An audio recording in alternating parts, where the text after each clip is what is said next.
Salut, c'est Marco de Top for Phone. On se retrouve aujourd'hui pour la vidéo de déballage qui bien sûr précède la vidéo de test du Samsung Galaxy J3 2017, la nouvelle génération de ce Samsung Galaxy J3, la nouvelle génération qui vient tout juste d'être commercialisée. On est en août 2017 lorsque je fais cette vidéo.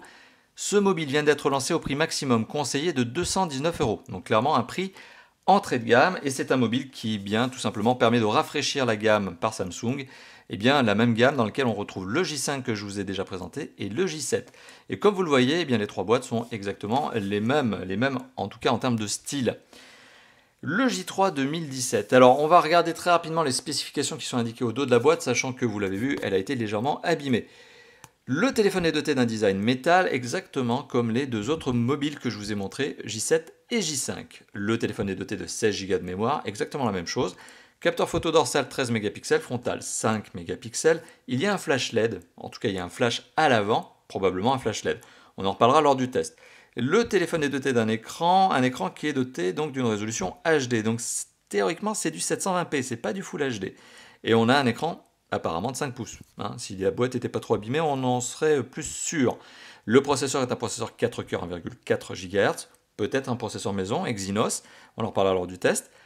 Capteur photo, je vous en ai parlé. Le stockage, je vous en ai parlé. On a bien la possibilité d'ajouter une carte micro SD qui n'est pas fournie avec le mobile. Ce téléphone est bien 4G. Il est doté de Samsung Knox.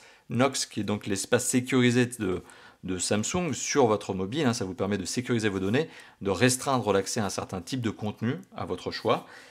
Et on va bien tout simplement maintenant désormais ouvrir la boîte. Alors la boîte, avec ce fameux sticker très habituel désormais chez nous en Europe, j'entends, avec le European SIM Card Only, parce que tout simplement, chaque mobile aujourd'hui de Samsung, en tout cas les mobiles de la gamme J, A et S, sont déclinés par blocs continentaux. Et pour les déverrouiller, il faut utiliser la carte SIM qui va bien. Enfin, ça c'est en théorie. Alors, si on ouvre la boîte, très classique chez Samsung, vraiment très classique. Donc vous avez vu, on a cassé le CD de protection qui veut bien dire que le téléphone est neuf. La boîte, voilà, on ouvre.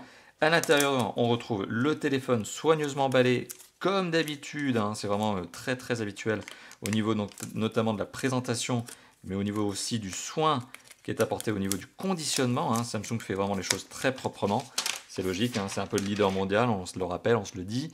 Donc le téléphone, le voici, présente très bien, c'est le même style de design, à quelques différences près, notamment ici, les courbes à l'arrière, le style à l'arrière, n'est pas tout à fait le même que le J5 et le J7, mais on y reviendra, puisqu'on fera probablement une vidéo comparative.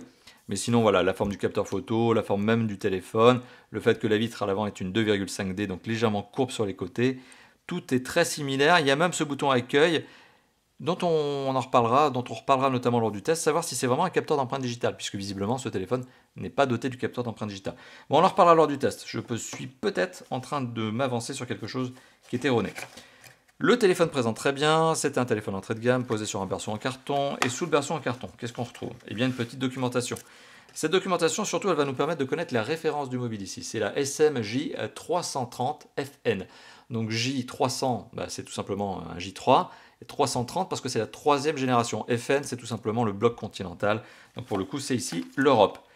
Le téléphone est fourni avec son petit trombone, là, justement ce que j'appelle un trombone, cette petite aiguille qui permet de retirer le ou les slots qui sont placés sur le côté du mobile. Et là, on voit bien, on a deux slots, et ça n'est pas un téléphone duo, donc ça n'est pas un téléphone double SIM. Donc une carte SIM et une micro SD probablement. On retrouve le câble micro USB qui permet de recharger le téléphone, logique, et de le synchroniser en filaire.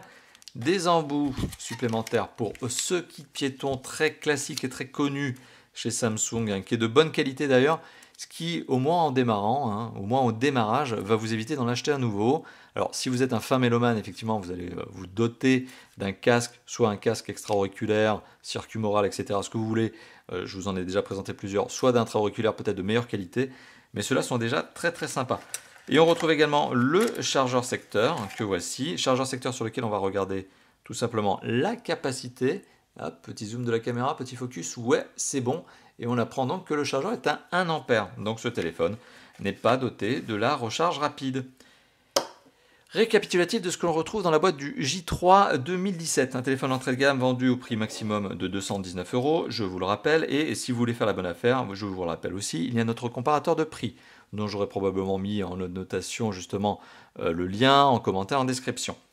Donc on retrouve de la petite documentation qui nous permet d'apprendre justement la référence du mobile, le chargeur secteur très classique chez Samsung qui n'est pas recharge rapide, 1 seul ampère, le kit piéton avec ses embouts supplémentaires, ça c'est une bonne idée parce qu'il est vraiment sympa.